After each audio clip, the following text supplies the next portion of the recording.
Ahoj, vítám vás u dalšího videa, tentokrát z brněnského Tesla autosalonu. Dneska jsem mal plný dojmů. A co se stalo? Byl jsem dneska dotočit pár záběrů Tesly Model Y Juniper. Byl jsem tu asi před týdnem, když bylo vlastně první představení Juniper a potřeboval jsem dotočit nějaký záběry, takže jsem dneska po cestě do práce si řekl, že se tady zastavím a něco málo natočím, ale úplnou náhodou se mě podařilo trefit se do dne, kdy začali Juniper půjčovat na testovací jízdy. Takže mě rovnou nabídli, ať se jdu projet po Brně. Bohužel jsem měl jenom 30 minut, takže tohle video natáčím ze svého modulu 3, nenatáčím ho z Juniper. Čili nepodělím se s vámi jenom o první dojmy z toho, jak Juniper vypadá, ale podělím se s vámi o první dojmy toho, jak Juniper jezdí. A teď se rychle pojďme povědět o všech těch dojmech, než na to zapomenu. Nejvíc kontroverzní témata, co se týká modulu Y, je stejně jako v modulu 3 odstranění řadící páky pod volantem, ale návrat blinkeru na levé straně. Za sebe musím říct, že blinker, že vrátili super věc a myslím si, že to mnohem praktičtější, zejména v Evropě, kde máme spoustu kruhových objezdů. Bohužel není to stejný blinker, jako mám já ve svém modulu 3. Je to velmi jednoduchá páčka, která se jenom hýbe nahoru a dolů.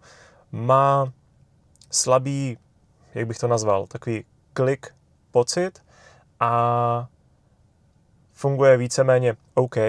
Její vlastně největší nevýhoda je ta, že tam chybí dvě pozice, na kterých jste zvyklí u všech ostatních aut, což znamená, jemně zatlačím na blinker, auto zabliká 3krát nebo jednou podle toho, jak se nastavíte. V BMW jsem si mohl nastavit jednou, tady ani nevím, jestli to jde, nicméně Tesla bliká 3krát.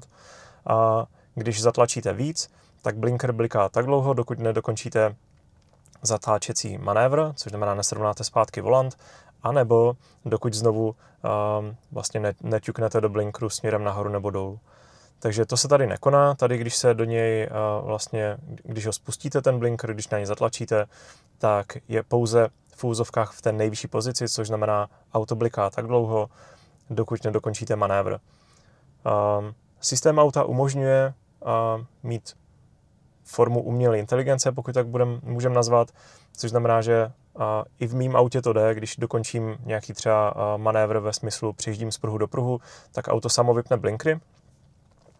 Nevím, jak moc je to spolehlivý, mně osobně se to nelíbilo, proto jsem si to ve svém autě nevypl a dneska jsem neměl vůbec prostor to vyzkoušet. Majitelé Tesla říkají, že to je relativně spolehlivá funkce, na kterou se dá spolehnout, čili asi je to všechno o zvyku. Nebudu vám lhát, je to o zvyku. Osobně jsem rád, že ten blinker tam je, protože mačkat tlačítko na volantu mě přišlo nepřirozený, zejména v Evropě, kruhové objezdy a tak dál. Takže je to krok dopředu, aspoň něco. Co se týká chybějící řadící páky, tady pro mě osobně je lepší mít páčku pod volantem, než matlat po displeji. Jako kdyby slidenout směrem nahoru nebo dolů je jednoduchý manévr. Znovu, je to asi všechno o zvyku.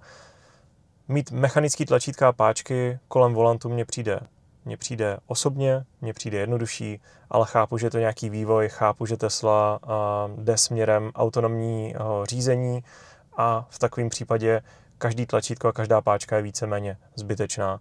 Takže OK, rozumím, proč to tak je.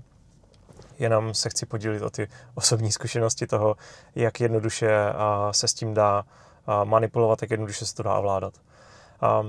Ale když se na to nebudeme dívat úplně negativně, tak sám za sebe řeknu, mám 5 let starý Model 3, sedl jsem si do nového modelu Y a neměl jsem jediný problém s ničím, sedl jsem, odjel jsem, jel jsem 30 minut po Brně a nestalo se mi, že bych nějakým způsobem panikařil, že nevím, na co kliknout, takže pro ty z vás, kteří máte Teslu, není to tak velký rozdíl, není to tak velký nezvyk. Pro ty z vás, kteří nemáte Teslu, tak si myslím, že vlastně ve výsledku jedno, jestli si koupíte 5 let starý auto nebo nový auto, ten rozdíl oproti vašemu současnému autu pravděpodobně bude téměř totožný.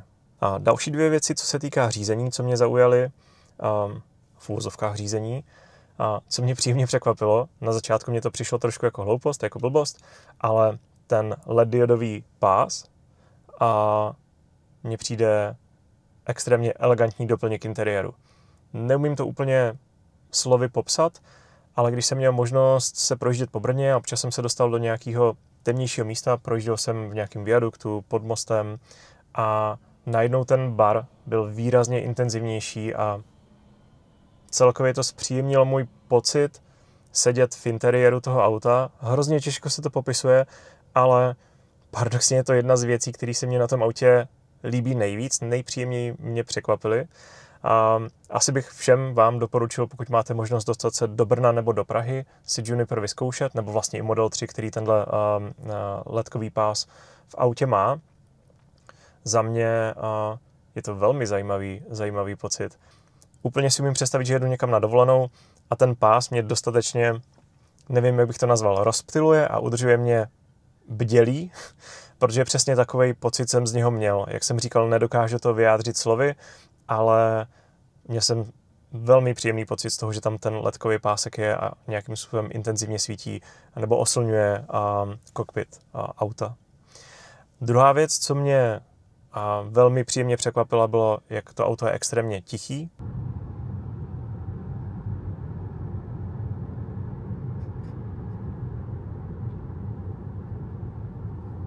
A to se netýká jenom interiéru, čili pronikání hluku zvenku dovnitř do auta, ale týká se to zejména podvozku. Ten si musím říct, že je úplně nebe a dudy oproti tomu, co mám jednak ve svým 5 let starým Modelu 3 a jednak v tom, co si pamatuju v Modelu Y, který jsem měl 2 roky dozadu půjčený v Kalifornii. Tohle auto je extrémně tichý, když najdete na sebe menší hrbol, kanál, díru, tak jenom slyšíte tlumené duc. A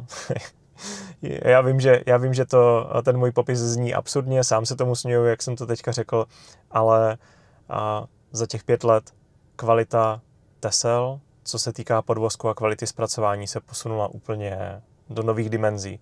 Takže zejména se snažím apelovat na vás, kteří jste, řekněme, Tesla hejtři, protože jste všude slyšeli, že Tesla má neuvěřitelně strašnou kvalitu výroby, podvozek je tvrdý a tak dál. Zkuste si nový Model 3 nebo nový Model Y, myslím si, že budete velmi příjemně překvapení.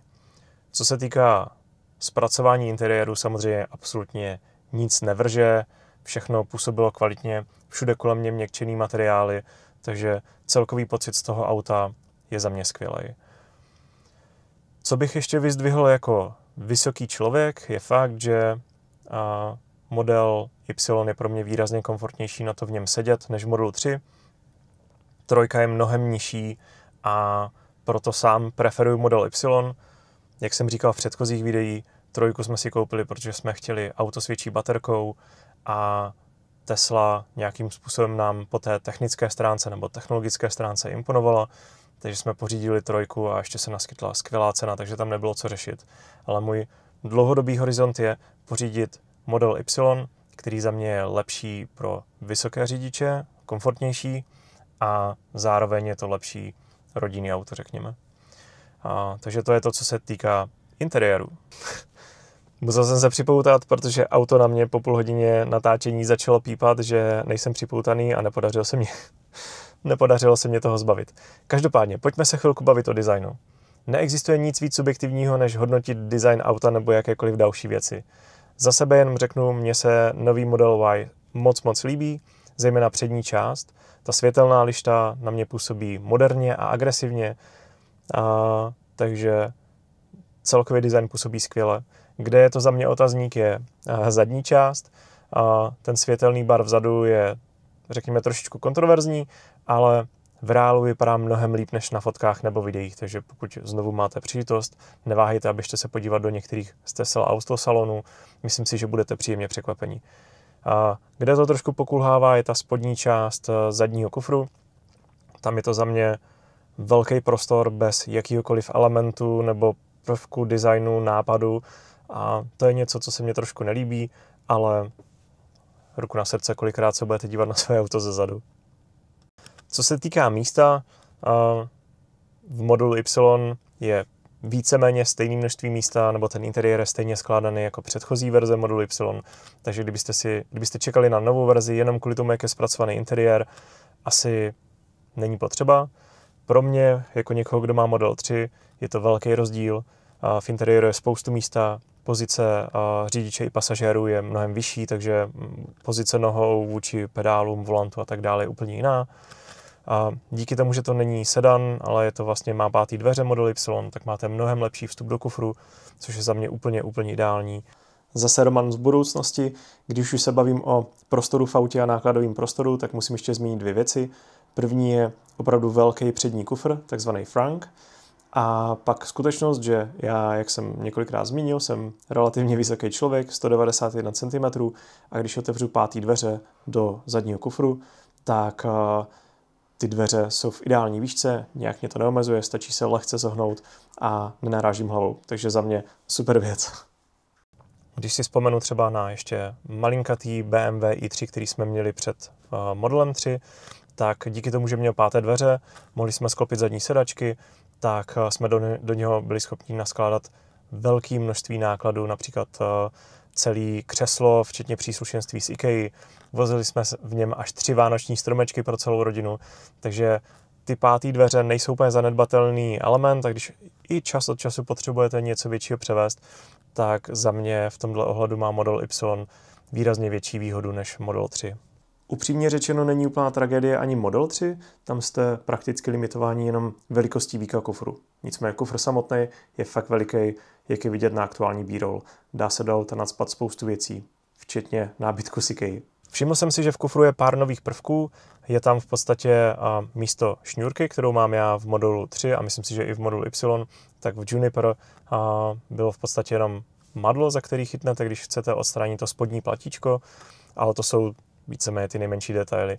Co se týká automatického sklápění sedadel, tak musím říct, že to je jedna z těch věcí, které bych já nazval jako nice to have, spíš než must have, ale když jsem si to tady dneska měl možnost vyzkoušet, tak to na mě udělalo dojem, stejně jako ten světelný bar v interiéru. Myslím si, že je to ve výsledku docela dost praktická věc. Sedadla se sklápí rychle, je velmi komfortní, je velmi pohodlný v podstatě udělat z toho kufru jenom stisknutím 2 tlačítek obří nákladový prostor, takže to si myslím, že využije nejeden majitel modulu Juniper. Jedna věc, která mě taky pozitivně překvapila, jak výrazně rychlejší je infotainment nových aut. Jen abych vám to uvedl na pravou míru, já mám ještě starší verzi Tesly, která má infotainment postavený na procesoru Intel.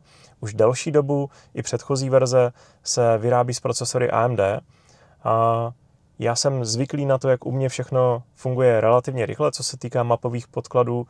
Trošičku horší to je s entertainment systémem, což znamená přehrávání videí a tak dál. Pokulhává, občas skoro až nefunguje, ale nejsou to funkce, které bych využíval nějak často, takže OK. Ale infotainment v Juniper je extrémně rychlý. Znovu, abych to uvedl na pravou míru, je určitě stejně rychlý jako u předchozí verze Juniper, jenom je výrazně rychlejší než u mýho 5 let starého modelu 3.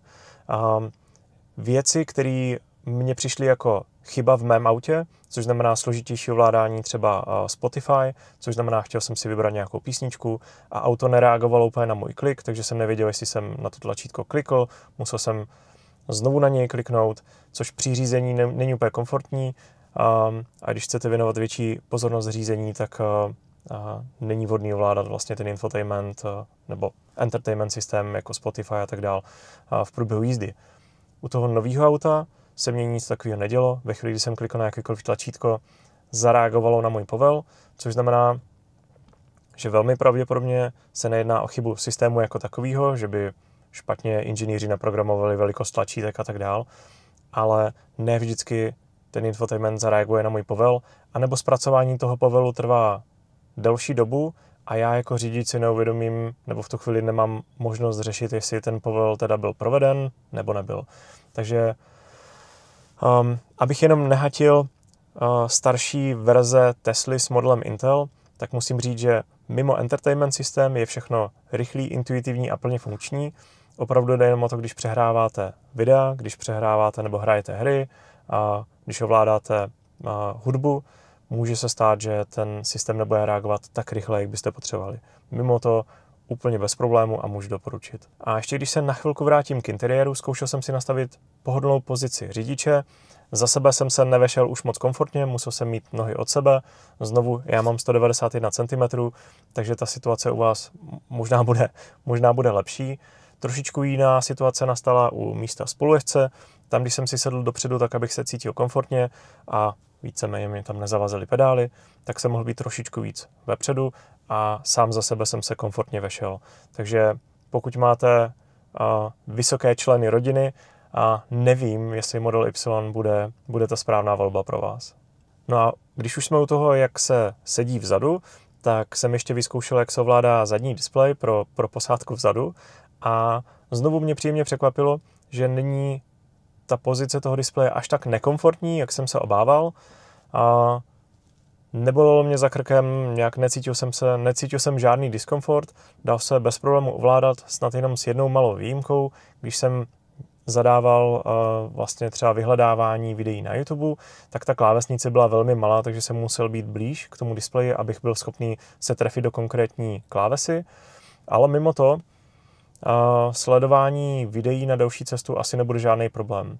Pro mě teda jo, protože já bohužel mám takzvanou motion sickness, takže kdybych měl delší dobu sklopenou hlavu a díval se na displej, tak mě velmi pravděpodobně bude špatně.